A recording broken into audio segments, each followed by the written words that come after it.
വളരെ രസകരമായിട്ടുള്ള മനസ്സിനൊക്കെ നല്ല കുളിര് നൽകുന്ന ഒരു വാട്സപ്പ് ഗ്രൂപ്പിലേക്ക് വന്നൊരു വാട്സപ്പ് സന്ദേശമാണ് ഞാൻ നിങ്ങളുമായിട്ട് ഷെയർ ചെയ്യാൻ പോകുന്നത്. നമ്മൾ പലരുടെയും കുട്ടിക്കാലം അതിമനോഹരമായിരിക്കും.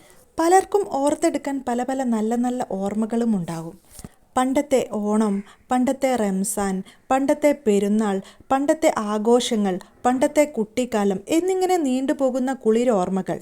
ഇത് അനുഭവിച്ചവർക്ക് അതിൻ്റെ രുചി അല്ലെങ്കിൽ അതിൻ്റെ ആനന്ദം അറിയാൻ പറ്റുള്ളൂ. ഇനി നമ്മൾക്കൊക്കെ വരാൻ പോകുന്നത് റംസാനാണ്. നോമ്പുകാലം തുടങ്ങുന്നതിൻ്റെ മുൻപ് നമ്മുടെ വീട്ടിൽ മുതിർന്ന സ്ത്രീകൾ, അതായത് വല്യമ്മ, അമ്മായി ഒക്കെ ഉണ്ടെങ്കിൽ പറയും, നോമ്പ് തുടങ്ങാനായി മക്കളെ, വീടൊക്കെ ഒന്ന് വൃത്തിയാക്കി വെക്കണമെന്ന്. റംസാൻ കാലത്തെ, നോമ്പ് കാലത്തെ വരവേൽക്കാൻ വേണ്ടി പല മുന്നൊരുക്കങ്ങളും വീട്ടുകാരൊക്കെ ചെയ്തു വെക്കും. അത് പണ്ട് കാലം മുതൽക്കേ ഇന്നുള്ളവരും അതൊക്കെ ചെയ്തു തന്നെ വരുന്നുണ്ട്.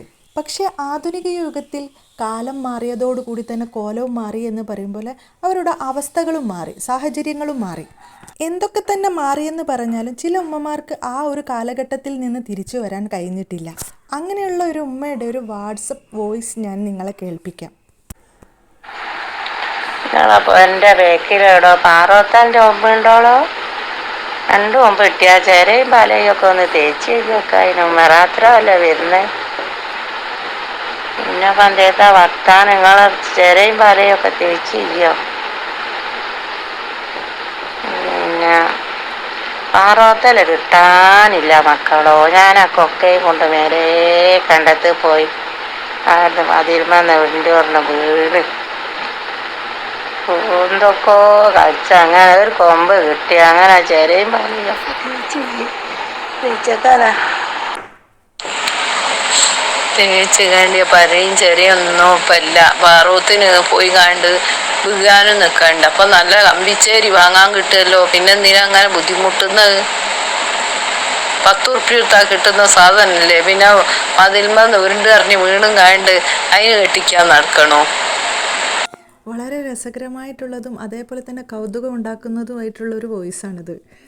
നിങ്ങളെ വീട്ടിലെങ്ങാനും പാറോത്തിൻ്റെ ഇല ഉണ്ടെങ്കിൽ ആ ഉമ്മനൊന്ന് അറിയിക്കണേ. പണ്ട് കാലത്ത് മരത്തിൻ്റെ മേശ, മരത്തിൻ്റെ സ്റ്റൂള്, മരത്തിൻ്റെ പല എന്ന് വെച്ചാൽ ഇരിക്കുന്നൊരു സംഭവമുണ്ട്. ഇന്നത്തെ കാലത്തുള്ളവർക്കൊന്നും അത് പറഞ്ഞാൽ മനസ്സിലാവില്ല, അവർ കണ്ടിട്ടുണ്ടാവില്ല. മരം കൊണ്ടുള്ള ചിരവ, പത്തിരിൻ്റെ പല, ഇതൊക്കെ തന്നെ മരം കൊണ്ടായിരിക്കും. ഇന്നത്തെ ചിരവയൊക്കെ നമ്മൾ മേശമ്മൽ ഇങ്ങനെ ഘടിപ്പിച്ചിട്ടുള്ളതാണ്. പണ്ടുള്ളത് ഇങ്ങനെ ഇരുന്നിട്ടുള്ളൊരു ചിരവയായിരുന്നു. ആദ്യകാലങ്ങളിലൊക്കെ ഉള്ളവർ, അതായത് ഓണം, ക്രിസ്മസ്, വിഷു, അതേപോലെ റംസാൻ, പെരുന്നാൾ, ഇതൊക്കെ വരുന്നേരം നമ്മളെ വീട്ടിലുള്ള വസ്തുക്കളൊക്കെ പുറത്തെടുത്ത് വെച്ചിട്ട് തേച്ച് കഴുകും. അതായത് പാത്രങ്ങൾ, അങ്ങനത്തെ സാധനങ്ങളൊക്കെ തേച്ച് കഴുകൽ നല്ല വെണ്ണീരും സോപ്പ് ഉണ്ടാവില്ലേ, സോപ്പൊക്കെ ഇട്ടിട്ടാണ് അവർ തേച്ച് കഴുകിയിരുന്നത്. മരം കൊണ്ടൊക്കെ ഉണ്ടാക്കിയ സാധനങ്ങൾ, അതായത് ഞാൻ നേരത്തെ പറഞ്ഞ ചിരവ, പിന്നെ പല, മേശ, ഇതൊക്കെ തേച്ച് കഴുകിയിരുന്നത് ഈ പാറോത്തിൻ്റെ ഇല വെച്ചിട്ടാണ്. അതുകൊണ്ട് അതിന് നല്ല ഉരമായിരിക്കും. അപ്പോൾ അത് ഇങ്ങനെ നന്നായിട്ട് തേച്ച് കഴുകുന്ന സമയത്ത് അതിലുള്ള അഴുക്കുകളൊക്കെ പോവും. ആദ്യകാലങ്ങളിലൊക്കെ നല്ല കൂട്ടുകുടുംബമാണ്. അപ്പോൾ ഇതിലുള്ള ഒരുപാട് സ്ത്രീകളുണ്ട്, മക്കളും മരുമക്കളും അതിൻ്റെ മക്കളും ഒക്കെ ആയിട്ട് കുറേ ആൾക്കാരുണ്ടാവും.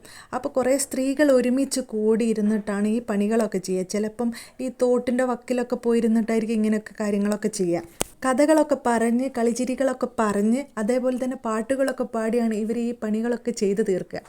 അന്നത്തെ കാലത്തുണ്ടായിരുന്ന സന്തോഷങ്ങളും സമാധാനവും ഇന്നത്തെ കാലത്തില്ല. ഇന്നത്തെ കാലത്ത് കൂട്ടുകുടുംബമൊക്കെ മാറി ഒറ്റയായിട്ട് പോകാൻ തുടങ്ങി. താനും തൻ്റെ ഭാര്യയും മക്കളും എന്നുള്ള രീതിയിലേക്ക് മാറി.